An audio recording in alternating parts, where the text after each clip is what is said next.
आधार सक्षम भुगतान प्रणाली यानी एईपीएस ग्रामीण और अर्ध शहरी क्षेत्रों में बैंकिंग सेवाओं तक पहुंचने के तरीके को बदल रही है।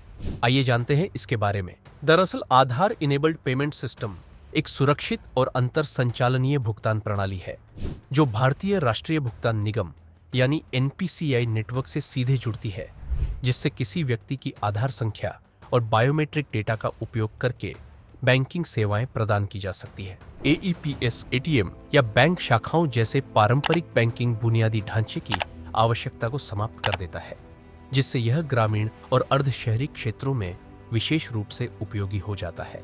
आपको बता दें कि ये प्रणाली पॉइंट ऑफ सेल मशीन के समान कार्य करती है, लेकिन इसमें डेबिट या क्रेडिट कार्ड का उपयोग करने के बजाय खुदरा विक्रेता को ग्राहक का आधार नंबर और बायोमेट्रिक जानकारी दर्ज करनी होती है। एईपीएस के लिए आपको केवल इतना करना होगा कि आपका आधार कार्ड आपके बैंक खाते से जुड़ा हो। इसमें नकद निकासी, नकद जमा, बैंक बैलेंस की जानकारी, आधार से आधार फंड ट्रांसफर, भीम आधार भुगतान और ईकेवाईसी आदि सेवाएं शामिल हैं। आपको बता दें कि एईपीएस का मुख्य उद्देश्य डिजिटल इंडिया अभियान को बढ़ावा देना और अधिक से अधिक कैशलेस मनी ट्रांसफर को प्रोत्साहित करना है। साथ ही समाज के सभी वर्गों के लोगों को विशिष्ट पहचान संख्या और आधार सत्यापन द्वारा बैंकिंग और वित्तीय सेवाओं का उपयोग करने के लिए सशक्त बनाना। भारत सरकार और आरबीआई द्वारा शुरू किए गए वित्तीय समावेशन के लक्ष्य में सहायता करना एवं आधार समर्थित बैंकिंग सेवाओं की एक श्रृंखला विकसित करना है। एईपीएस उपयोगकर्ताओं को कैसे लाभ पहुंचाता है? दरअसल आधार सक्षम भुगतान प्रणाली या एईपीएस का उपयोग करना अपेक्षाकृत आसान है, क्योंकि आपको बैंकिंग सेवाओं का लाभ उठाने के लिए केवल आधार सत्यापन करना होगा।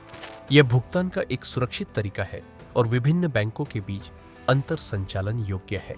यह प्रणाली वित्तीय समावेशन को सुगम बनाती है और समाज के सभी वर्गों के लोगों को वित्तीय और बैंकिंग सेवाओं का लाभ उठाने के लिए प्रोत्साहित करती है। वीडियो पर आधारित आज का प्रश्न आधार सक्षम भुगतान प्रणाली के संदर्भ में निम्नलिखित कथनों पर विचार करें। 1. ये बिक्री केंद्रों पर ऑनलाइन अंतर संचालनीय वित्तीय लेन देन की अनुमति देती है। 2. इसे भारतीय राष्ट्रीय भुगतान निगम द्वारा विकसित किया गया है। ऊपर दिए गए कथनों में से कौन सा सही है? ए. केवल एक, बी. केवल दो, सी. एक और दो दोनों, डी. न तो एक और नहीं दो। अपना उत्तर कमेंट में दें।